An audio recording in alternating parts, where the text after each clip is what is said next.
Hello, everyone. Welcome back to Newcastle Fans TV. Yes, that is right. That is a Sunderland shirt on the right-hand side of your screen. Yes, it is an interview with a Sunderland fan. We'll explain all very, very shortly. But hope everyone's keeping well. Hope everyone's keeping safe, and hope everyone's tried to get what Boris Johnson was saying, because I don't think many people did over the last 24 hours. But we're here to get a little bit of Newcastle, Sunderland takeover owner talk. To be fair, it has to be said. Sunderland have been in the news, and of course Newcastle have been in the news as well.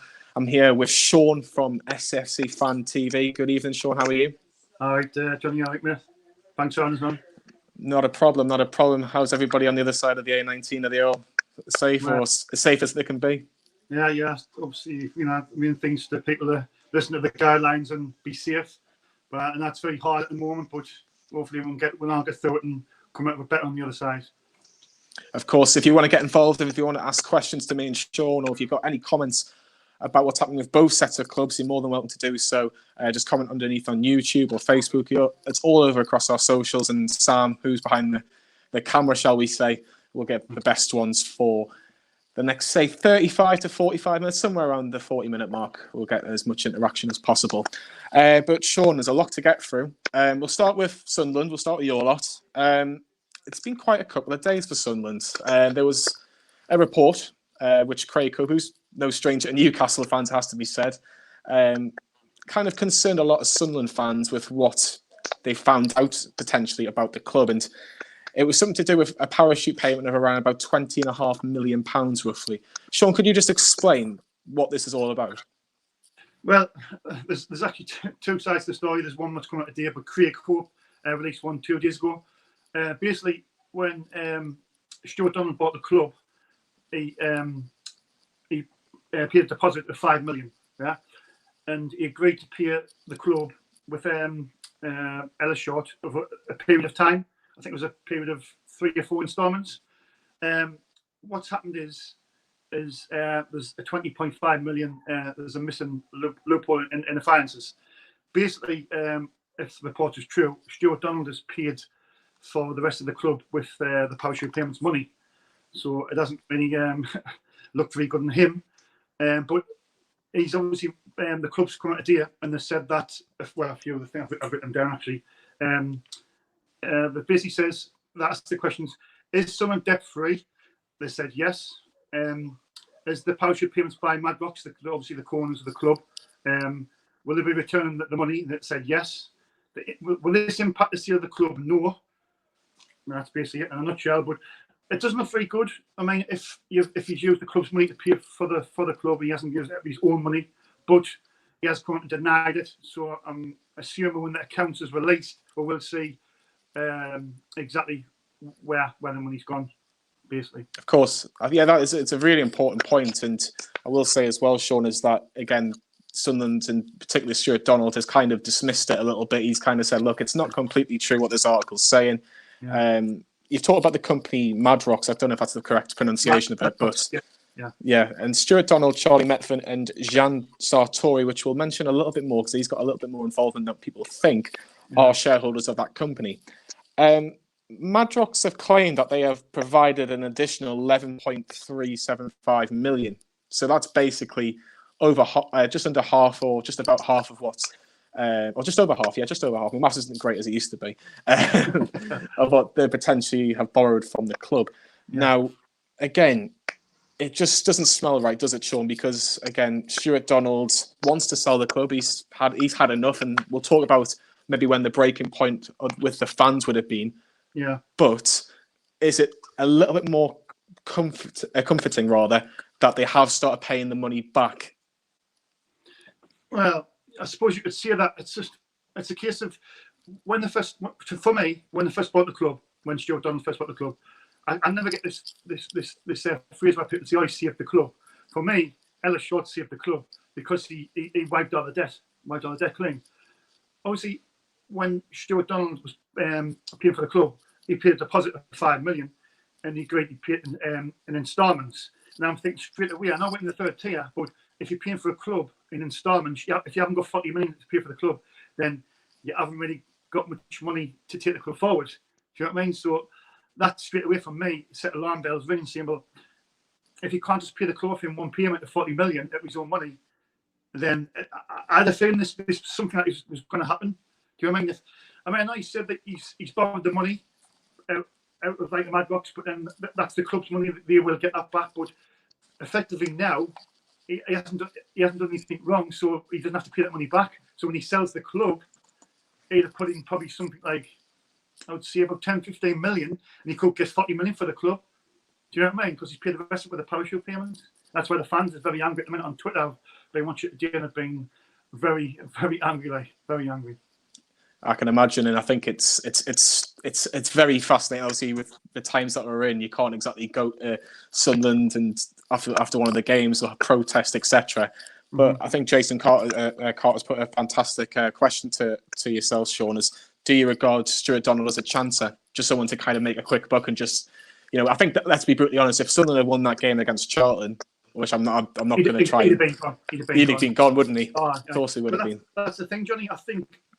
What I think is, mate, I think him and Meffin have come in and they've just basically went, look, they can get a big football club like Sunderland, negotiate a good deal with Ellis, clear the debt, and then if we can get them up in the first season, we can make a massive profit. That's exactly what they thought. The biggest problem for them is they employed Jack Ross. That was the biggest problem. Do you know what I mean? If they employed somebody who was more than capable, because that squad was more than capable last season of getting promoted. If they employed somebody, a bit up there, and knew the league a bit better, and just got the best out of players, I think we would have went up. But that was the biggest problem, employing Jack Ross as well. But I do think I think as well. I think he is a bit class as a chancer, yeah. I think it's a fair point that you talked about the managers. We'll probably talk a little bit more about who deserves the most blame. But let's go right back to the beginning, Shaun. Right back when Stewart Donald first came in, it was very abrupt, really. Sunderland had just been relegated to League One, and Ellis Shaw just was nowhere near the football club, was he? He didn't have an active role in the football club. It was very, very quick. He was going to sell the club to Stewart Donald after Chris Coleman had just been sacked, and everyone was kind of like, can't sack Chris Coleman, etc., etc. Yeah. When Stewart Donald first came in with Charlie Metfin, did you take them seriously? Did Sunderland fans like what they were saying, or did you kind of have that conspiracy theory about them? Well, say, Jonny, listen, mate, I'll be honest. I had this from the start. I was very sceptical at, like, first thing what made alarms bell ring to me was the fact that, like it says, if you're paying for a club for 40 million and you're paying it in instalments, then it doesn't look good. You haven't got much money behind you. Now, a lot of some fans were saying, "Oh, you see if they were club, and I just didn't buy it. I said, "I'll give the bloke a chance." Do you know what I mean? And I was thinking that Sartori, because he's apparently got allegedly got about £1 billion. I'm thinking, well, if he comes at a player, because I know he's only got, is it 5% or no? Sorry, is it? He's got 20% of the he's got 20% of the football club, but he's only paid £1 for it. Yeah, that's allegedly, yeah. Stewart Donald is 74. He's got 20, and I think the rest 6 is Nathan, isn't it? But yes, I was sceptical from the start, Jonny. I'll be honest, I was sceptical, and I thought myself, just Sunderland fans, just be careful. You know what I mean? Just be careful what you wish for, and just be careful what you see him, because we don't know what this guy's intentions is. We don't know, you know what I mean? If he's got good intentions for the club. I mean, Ellis Short, clearly, that's the man for me who saved the club. I know I'll always have respect for him. He made a lot of mistakes, but paying 152 million worth of debt, clearing that, and leaving, a brand new start for the new owners, I think that was just fantastic. But I was always dubious, and like you see, I don't think he had a plan B, and I think that was a big problem as well. If you haven't got a plan B, and when your plan hasn't worked, you know what I mean? This is what's happening now. He hasn't spent any money, and it's like he doesn't know what to do. Yeah, of course. I think Liam's put a question to you, Shaun. Will Sunderland go into administration with League One teams relying on the fans to survive? I think it's probably a little bit different in Sunderland's case, because, look, you're still getting around about 27 to 30,000 in League One. Yes, there's underlying factors, but yeah, and even we'll talk about maybe the on-the-field stuff towards the first part of this discussion, Shaun, but surely Sunderland aren't going to be in that much bother, surely.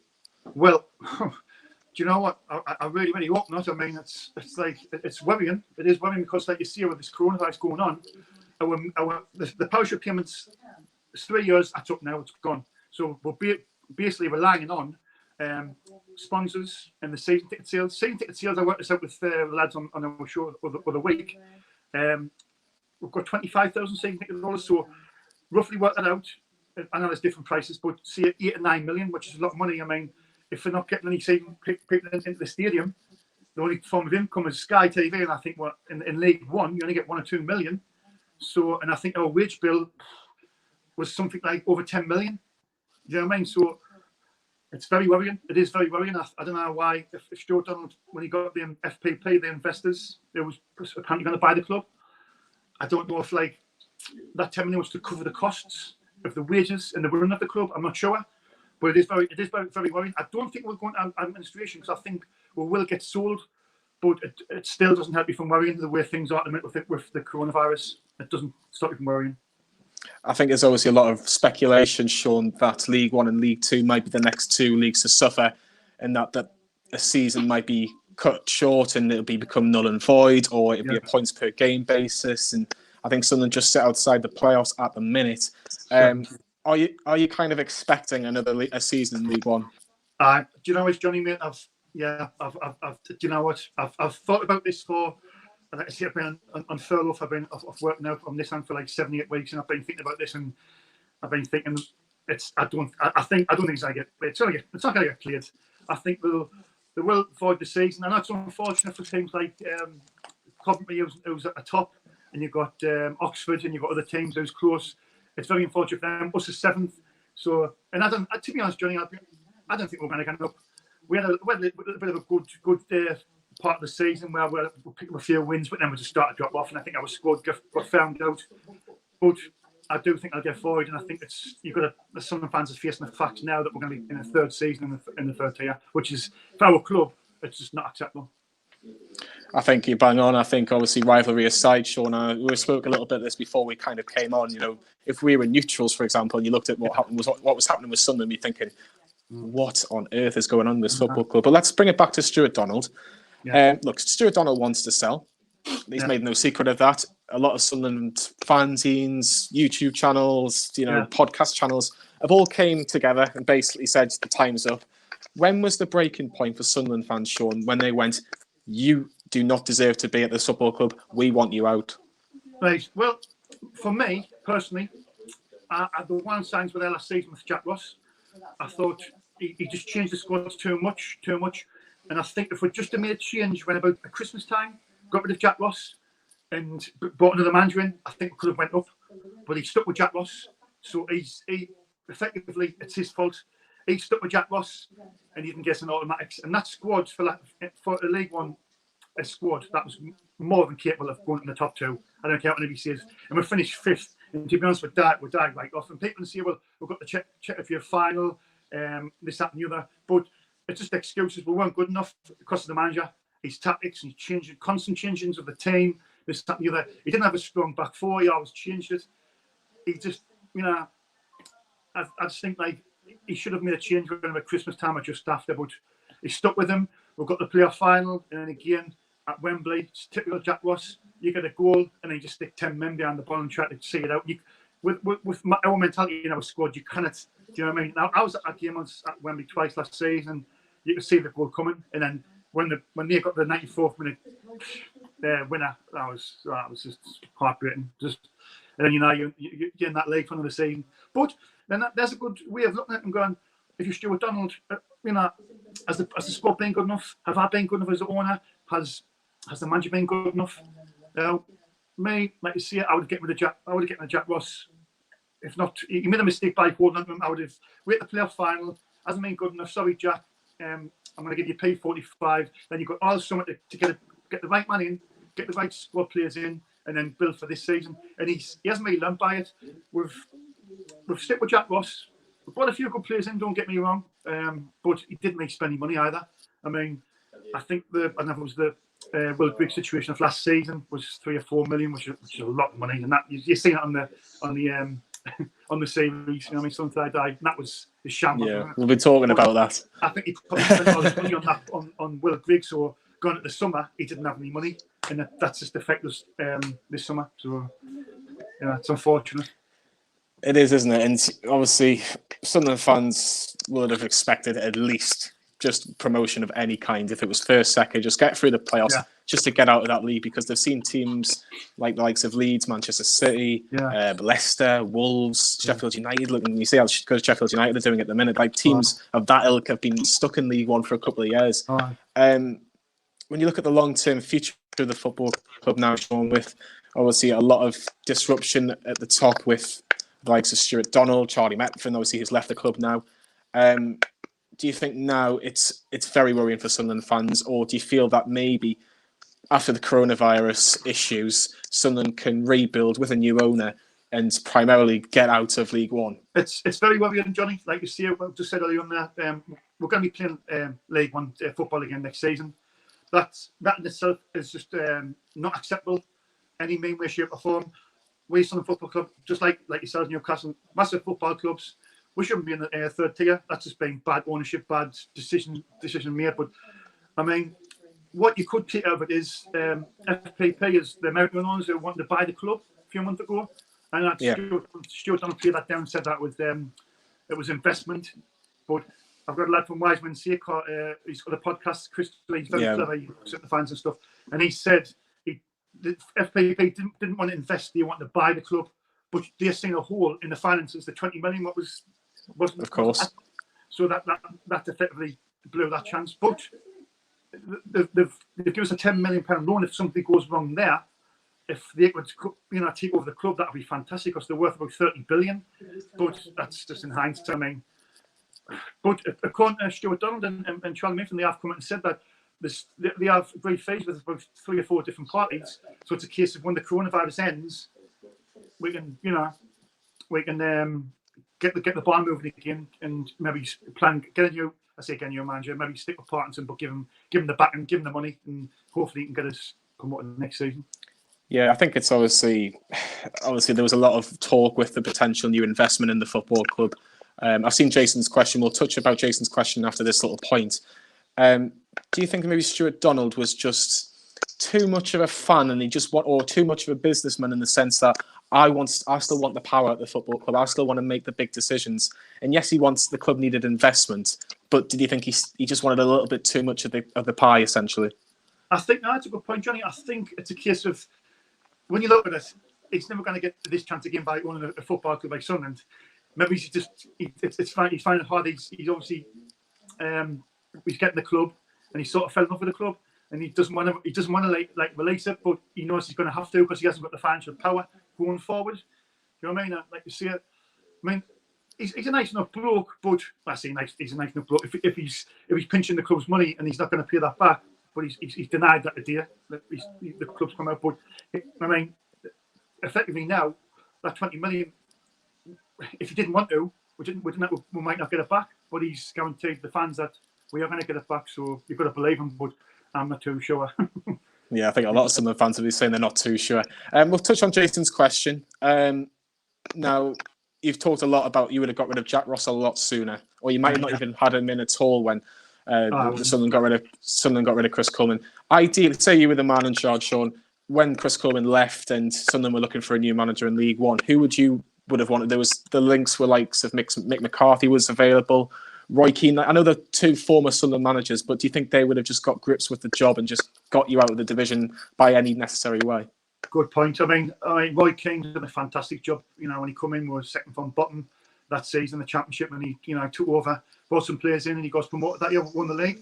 Me, if I was a lot of people ask us these questions, who would have brought in if it wasn't Jack Ross? Do you know what? We were linked with Chris Wilder, and that sounds stupid now.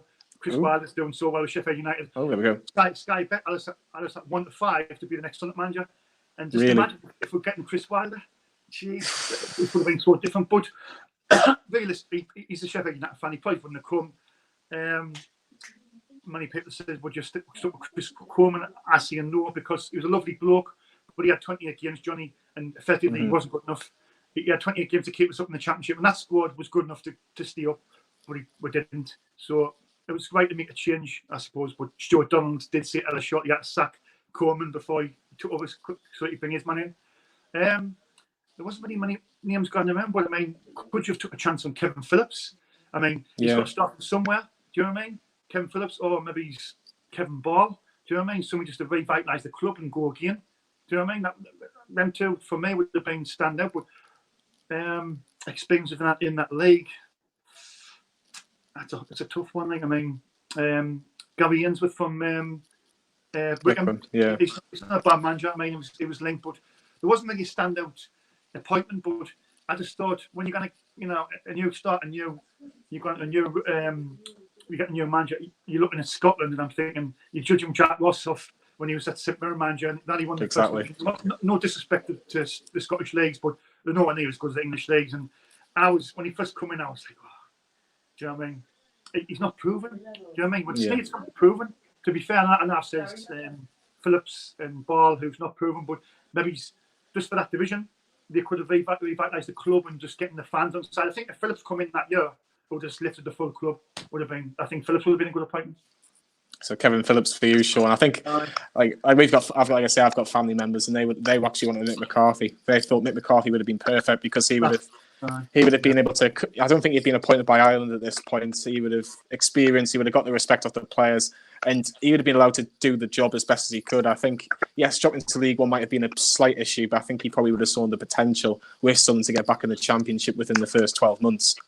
100%. Jonny, I forgot to mention Mick McCarthy. He definitely would have been. I mean, he was linked when Jack Ross went. He was linked, but it was obviously, I think he took the Ireland job by then. But yeah, he had a good period at Sunderland when he got obviously. And now we got promoted, but in the Premiership year that year, and now we've got the lowest points. But he didn't get any money to spend on players, Jonny, and now we finished bottom. And he was he was at fault because he was the manager, but Bob Murray didn't put any money in, so he was like the fall guy really. So I did feel sorry for him, but it's an excellent point, Jonny. If he took over, I think it would have been a great appointment, Mick McCarthy. Yeah, it would have been interesting to see how they would have got on. Liam's commenting saying Ashley's perfect for Sunderland. We'll talk about the Newcastle and the Sunderland bit after this final Sunderland point, and that is the Sunderland Till I Die documentary on Netflix. And obviously there's been the odd joke maybe from Newcastle fans about that documentary for the last 2 years, but we'll try and be nice because obviously it's tough times for both clubs. Let's be serious though. Sunderland Till I Die. Mark saying when season 3 coming, I don't know if there's another season going to be announced, but when you look at the season 2 in particular, Shaun, because obviously we're talking about Stewart Donald, I've watched it and I got the impression, Shaun, that Stewart Donald was like a kid in a sweet shop, and that he had this money in inverted commas. He wanted to try and help the club as much as possible, but he was a bit panicky. I think that obviously buying Will Grigg for £4 million when Jack Ross, whether you love him or hate him, Shaun, said don't pay more than I think it was £1.5 million. 1.5, yeah. And then you look at some of the decisions that they made. Obviously, you talk about the Jack Ross situation.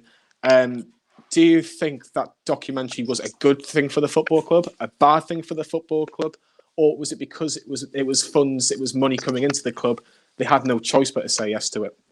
I think that they had no choice to say yes to it. I mean, if Netflix was paying a few million and that accepted, was it good for the club? Not really. It just made us look like a laughing stock, as we normally we do look. But I mean, we were talking about this on our show the other week. Did I enjoy the show? Not really. I mean, it just basically brought the pain back of last season, and it showed you how inept Jack Ross was, how cheeky Methven was. Really, he was arrogant, cocky, and now you see the Will Grigg situation on the deadline day. I mean, Josh Madger. I mean, how long was that going on? He was getting the goals, right? So why didn't you give him a contract? I mean, I don't know. His agent was probably saying stuff. I mean, his contract was up in the summer, so a couple not have just let them stay, and then he would left for free.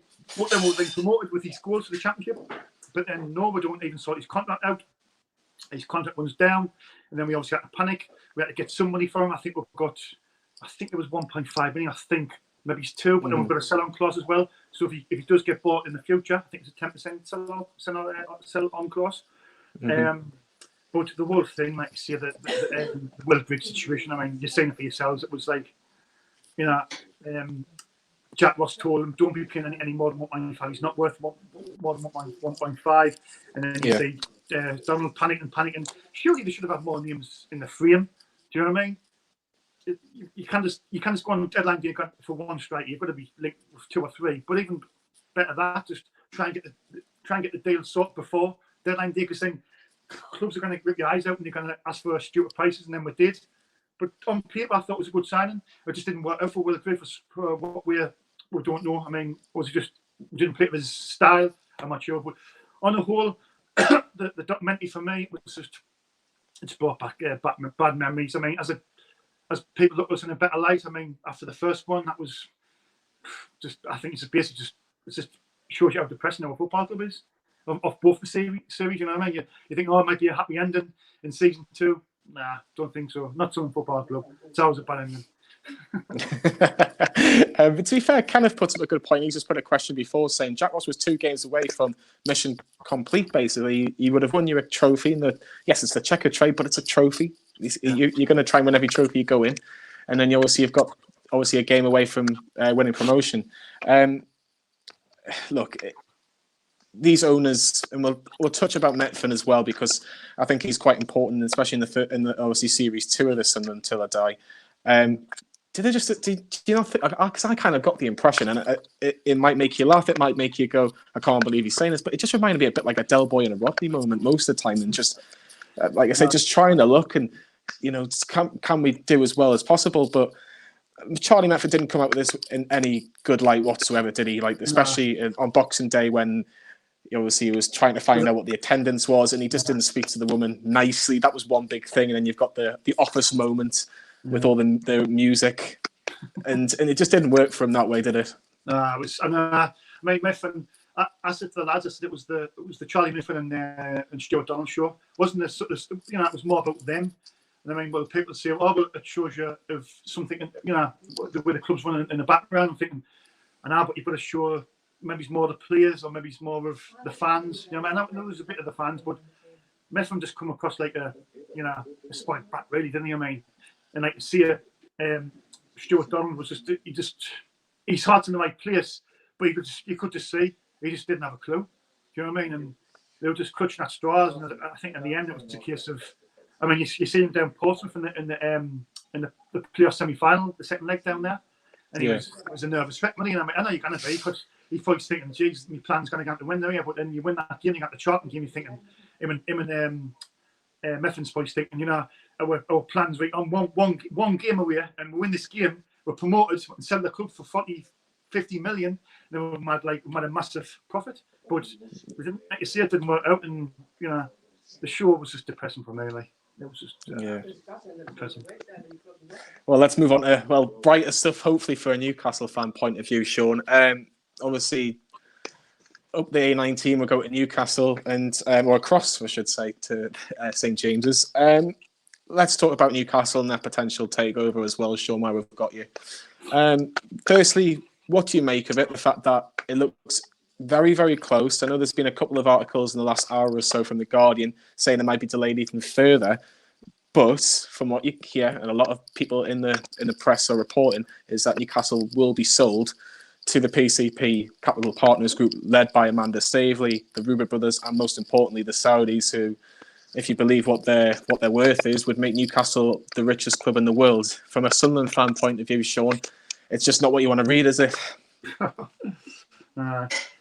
don't know where to start with this.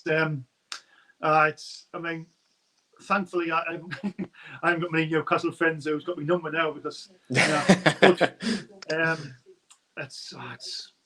was looking at the wealth of the people who could potentially be taking over your club, and I think it's something like 250 billion. Yeah, roughly, yeah. Bear in mind, Manchester City's owners is worth, I think it was it 15?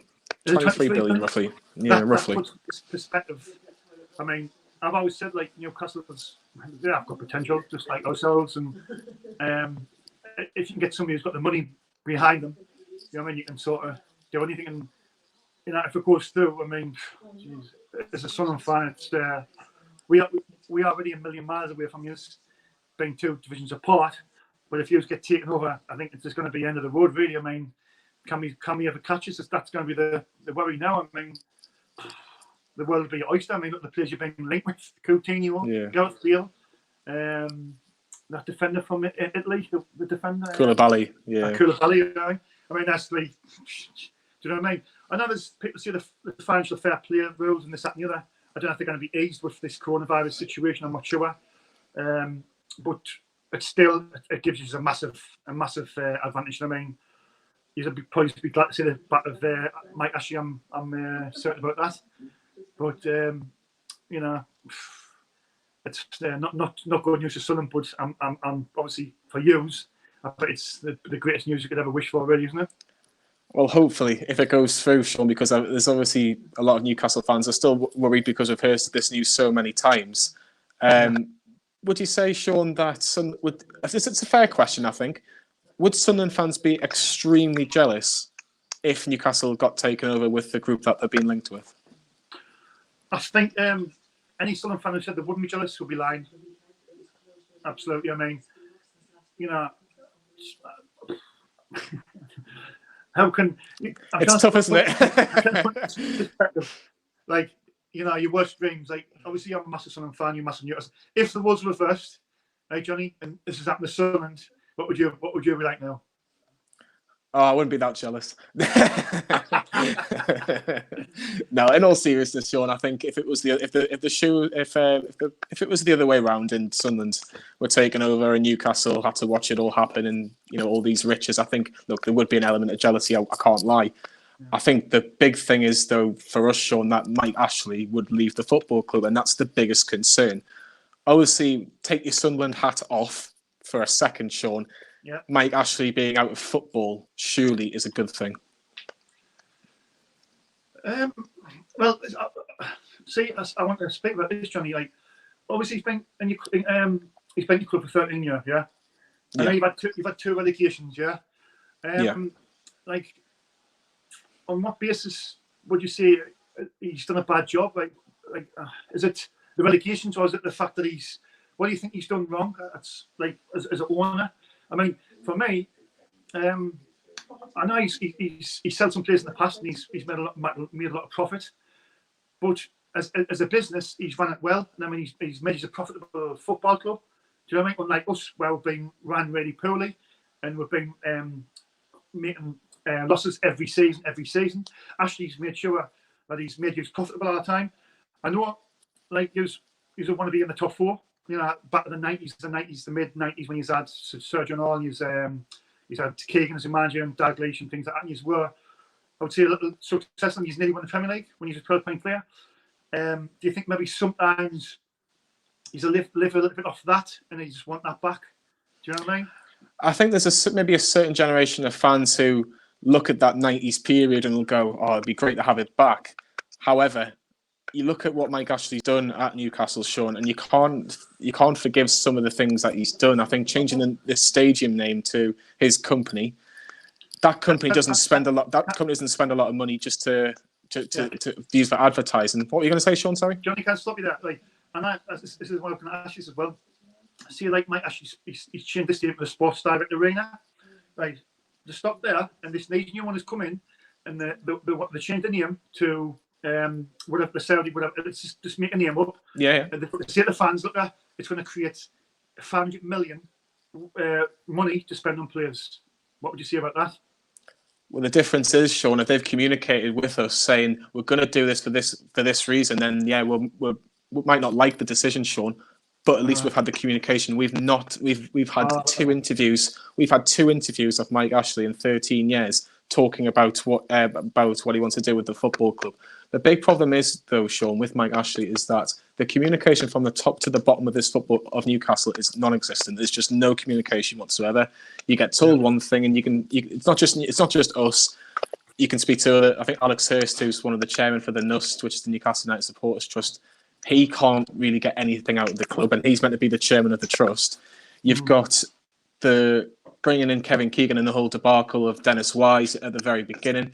You've got the appointments of John Carver, the appointments of, I would say, Steve McLaren. You've got appointing the wrong people to do the job.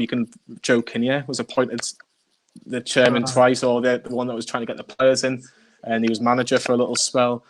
the lack of investment in the squad throughout the years. I know that's changed slightly over the last couple of years, where he did bring a little bit more money, but again, that was probably too little too late. Brighton and Huddersfield, no disrespect, two clubs that are not as big as Newcastle or Sunderland for that matter, were outspending us. And if you finish below Brighton or Huddersfield in the league, you're going to be relegated, Shaun. We were very lucky that we had an exceptional manager at the time who could help us get us out of this.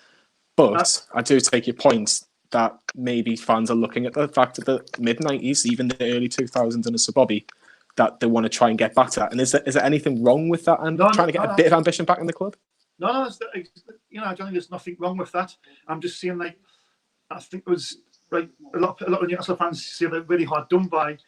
But I know there's been in actually 13 years, you've had 2 relegations, but in them 13 years, he's made sure he's a bounce back as well. Now I think that's got to be a credit to him as well. Where I know you've been relegated, but he's a bounce straight back. And I mean, I wish we had done that, but Shaun just didn't want to know, and he went. Mike Ashley pumped the money, he'd give it to Rafa, and he's bounced straight back. The same with Chris Hughton, he's bounced straight back. Yeah, there's a slight misconception. I have to sorry to butt in, Shaun, but there's a slight misconception, especially under the Rafa one, because people say, and you hear pundits say, the likes of, I think Tim Sherwood's piped up, and I think there was other pundits as well saying, well, he gave money to Rafa to spend.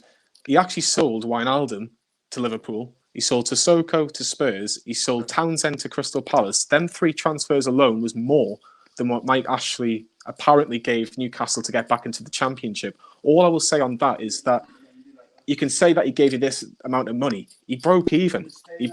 Or even better, he still had a little bit of profit, even with bringing all these new players in.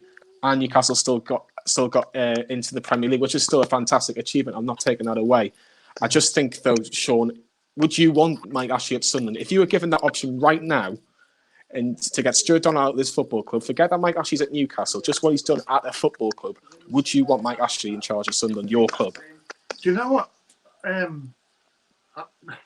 The situation we're in at a minute, I wouldn't say it was it wouldn't be a bad decision. I mean, he's a multi-billionaire. I know, like you're saying that in that season, the Championship, when I know you sold Wijnaldum, you sold Sissoko, you sold Cisse, which I think it was somebody else as well. I think what 80 odd million, you spent 55. Yeah, Townsend as well.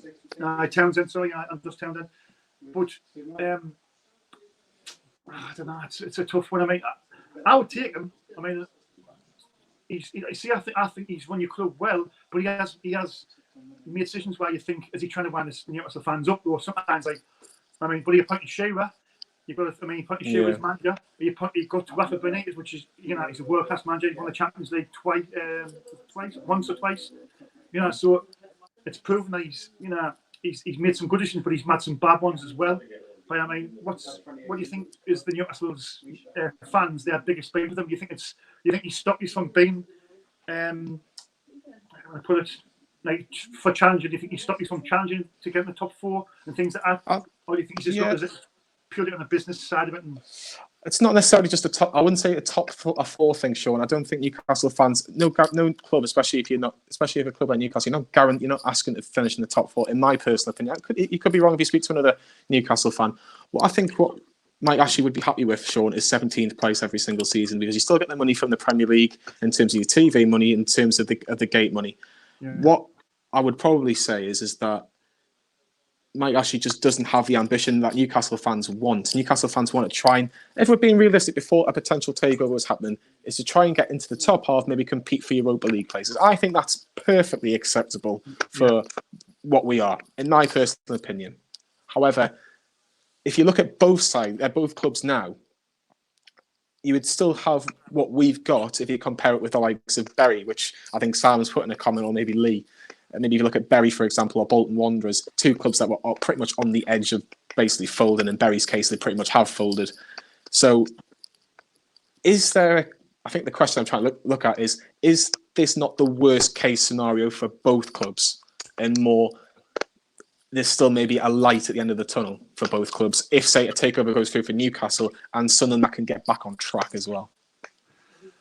Well, I mean, I think, do you think you're confident that the deal's going to go through? I mean, I heard Craig Hope was saying on Twitter just recently that there's another something's going on legal issue or something. I personally think that this time it will go through. It's went to the Premier League checks, so I think it will go through.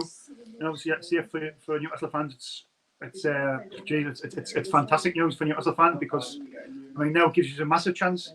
I mean, he's going to be the richest club in the world. I mean, world class players. It's all about money now. I mean, and national fans will say, well, you've got the financial fair play rules, but you can get around that now. If you sponsor the stadium, if you set the fans up, I'm going to sponsor the stadium. There's fans to spend on the squad. Would you be bothered? Not really. I mean, he's in the top 6, and then it's frightening. It's frightening amount of money what you could have if this deal goes through. It's absolutely frightening. I think everybody's looking at it and going, you know what I mean? The potential's always been there. It's like the potential with us has always been there. Using the Premier League, do you know what I mean? It's massive. This is a massive deal. This if it goes through. Let's talk last couple of points before we finish off, Shaun. The North East in general. If Newcastle's takeover was to go through, would it benefit the whole of the North East in terms of jobs, in terms of the football being a lot better, not as in on the pitch, but just the morale of the whole area? Because you look at clubs like Darlington, they've had their problems. Hartlepool have had their issues. Obviously, Sunderland shouldn't be in League One. Middlesbrough just above the relegation zone in League One as we speak. Yeah. It shouldn't be a case. I can still remember the days Newcastle, Sunderland, and Middlesbrough all being in the Premier League. If this deal was to happen, it could potentially. It will help Newcastle more than obviously the likes of Sunderland and Middlesbrough, but it could help the North East in general. I think I've had this question a lot of a lot of some fans, and will it be good for the region? I think it'd be good. Obviously, it'd be good for Newcastle because, like you see, Newcastle, the town centre. It's supposed to be a really good night out. Obviously, a lot of lads say it's a fantastic night out. I cannot believe, Shaun, you've never been for a night out in Newcastle. I do not believe that for a second. But like you say, it'll be good for Newcastle. But for us, if it goes through, it's just kind of basically the gap's massive now. It's going to be even bigger. Do you know what I mean? Just see it hypothetically, if we get taken over by FPP and they're worth 35 billion, I mean that's not a bad amount of money. If you take over, and I mean there's the financial fair play rules, I know, but that would give us a chance. I mean there's nobody. If you get took over, there's nobody in the world is going to be able to compete money wise with yous. But like you see, financial fair play rules is made it harder now. I mean they're getting stricter now with that. Paris Saint-Germain, the other example, Man City, but. Smacking on the hand and giving them 50 million fines, but what's 50 million if somebody who's got 250 million in the bank? It's nothing, is it? No, it's nothing. If they want success, they will get success. You know what I mean? And they'll want to quick as well, and it could happen. Well, I hope so from a Newcastle point of view as well. We can't not let you go, Shaun, without talking about Newcastle v Sunderland's memories of some sort. And look, obviously in recent times, Sunderland have had the better of Newcastle, which is obviously hard for me to say, but. Yeah. In terms of the derby itself, Shaun, you know, for maybe younger fans that have never experienced a derby, either at St James's or at the Stadium of Light, I can speak personally of my experience of the fact that it's the noise, the passion from both sets of fans, and obviously Newcastle have had their good times, Sunderland have had their good times, but just in general, how good would it be to see a derby in a Premier League match? Hopefully in the next couple of years at the very least. Well, do you know what would be absolutely fantastic, Jonny? It would. I mean.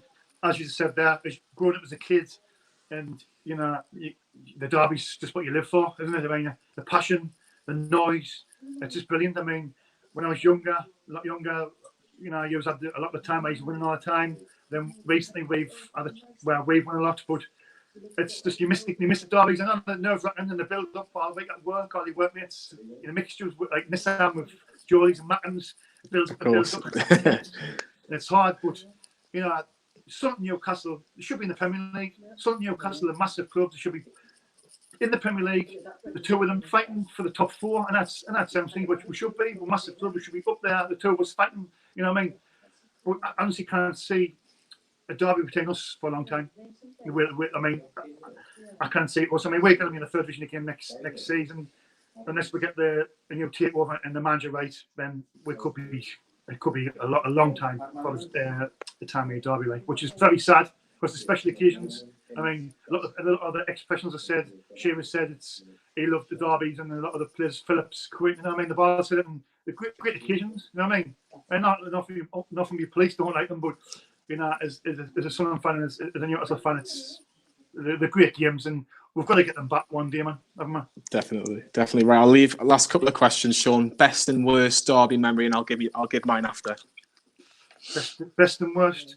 Yeah. The worst derby one was obviously the 5-1 when Kevin Nolan scored the hat-trick. That was definitely the worst one by a mile. The best one, I would say, I'm going to go for probably the second 3-0 one. Do you know when Gus Pipe was in charge? Can't remember that one. Well, not the first one with the Canio, the second one. Yeah. That one was good, but the second one, for some reason, it was brilliant.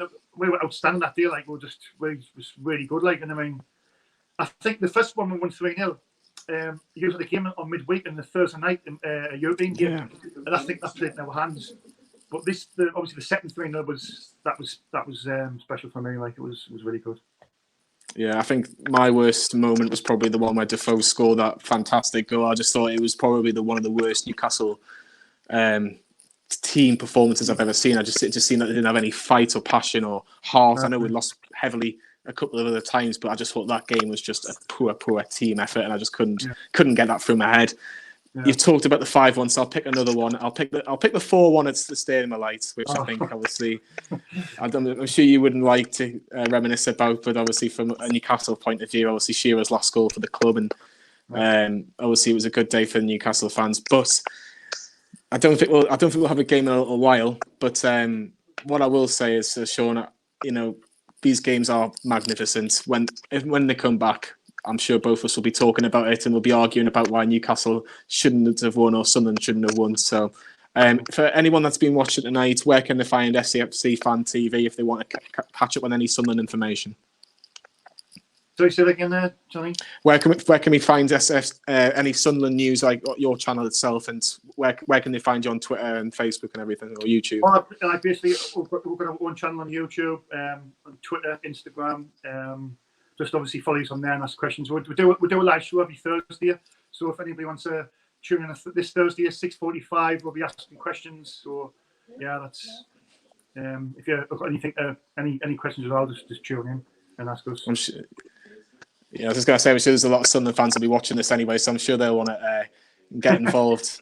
One last thing, I think what people might not realise, and if you want to go and check on SCFC Fan TV or Newcastle Fans TV, we did a 5-a-side game in November, which I'm sure Shaun will know all about, which he scored 2 goals in that game.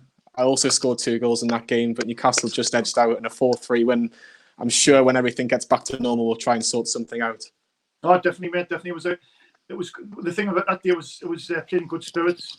Fantastic guys, fantastic lads, and I think it was I was disappointed we lost, but you obviously deserve to win the game, and I look forward to the next match, hopefully in Sunderland. Should be good.